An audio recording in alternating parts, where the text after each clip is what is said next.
Everything in this video was shot using the new Sony FX30.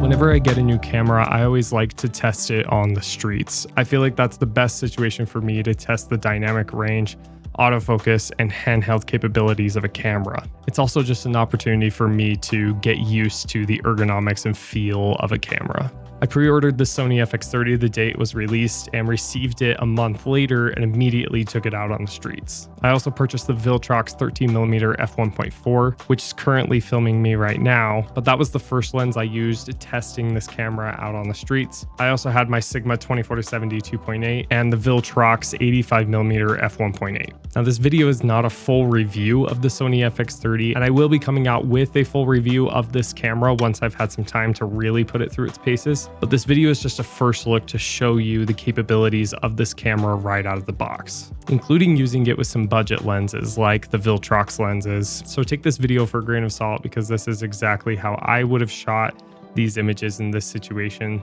And this is just a first look of this camera, as most of these shots were taken within the first 6 hours of me even using this camera. Now, if you've been watching my channel, you know that I love the A7 IV and that I've been shooting with that for most of this year, and I've gotten used to the ergonomics and capabilities of that camera, specifically the viewfinder. I use that more often than I thought I would, and that was the first thing I noticed with the FX30 is the viewfinder being missing, and that was something that took me a few minutes to get used to, but once I did, it was no issue at all. And as said by other YouTubers, the resolution of the screen on this camera is much better than previous models, including the A7 IV. Right off the bat, I wanted to test the image stabilization within this camera.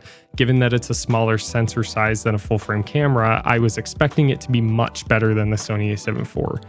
And to be completely honest, it wasn't. At least in this handheld situation, it was about the same. And I was a little surprised by that. Being spoiled using GH5s for a long time, I was expecting that type of image stabilization when handheld, and don't get me wrong, it was okay, especially for just staying in one spot. But for walking around or even just panning left to right, you can definitely tell the minor shakes and jiggles when moving the camera. The next thing I wanted to take a look at was autofocus. And I don't have much to say here because really it performed flawlessly. I never had any issues with it, and comparatively to the performance of the lenses that I've been expecting, it was tack sharp and accurate every single time. Before the FX30 was released, I was looking for a B cam to complement my Sony A7 IV. And within the APS-C world, I wasn't satisfied with the settings that they were able to provide. Mostly the lack of 10-bit video capabilities. Maybe I'm just spoiled and really don't need 10-bit capability, but I just wanted it. But when the FX30 was released, it seemed like the answer to my B cam issue. But after this first look situation, I'm kind of considering making it my A cam. Looking at the 4K footage from this camera, the 24 frames per second is extremely clean and is exactly what I expected out of this camera. Where I started to notice a couple of flaws, mostly in just low light capabilities, was the amount of noise that came from the 4K 120. I was surprised by this given the fact that the A7 IV, I haven't had very many issues with low light. And even if I did have a little bit of noise in the shadows, I was able to clean it up extremely easily just using a little bit of ISO. Now in post-production, I was able to clean up that 4K 120 enough to make it usable, but again, I was surprised because it was midday and I was shooting at the native ISO. So either the likely scenario is I just underexposed because of the ND filter that I had on the lens, or the lack of sensor size could produce more of a noise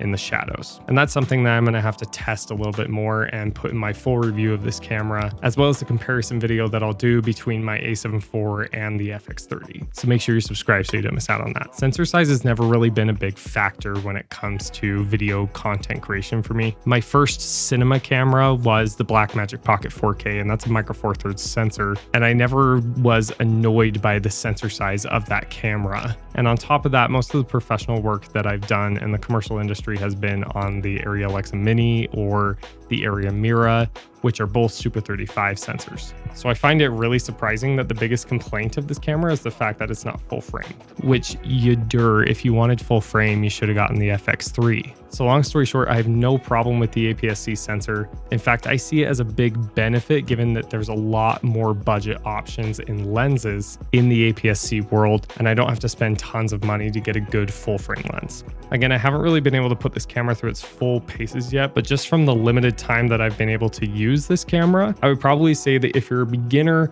wanting to take your video content creation a little more seriously and you want a dedicated cinema type camera on a budget, then I would choose the FX30 over the FX3. It's the exact same camera, exact same color science, exact same settings. It's just a smaller sensor. I would recommend getting the XLR handle. I'm recording in it right now and I freaking love it. So my first impressions of this camera is that I'm excited to keep using it. I think it's a fantastic camera and I really think it could become my A camera for most of my work, which surprised me. I think this camera will be extremely complementary to any of Sony's cinema lineup or even their hybrid cameras out there, but it's especially going to be beneficial to those who are beginners wanting to get into the cinema industry and use a true cinema camera. I will be making a bunch more videos about this camera, so make sure you subscribe so you don't miss out on that.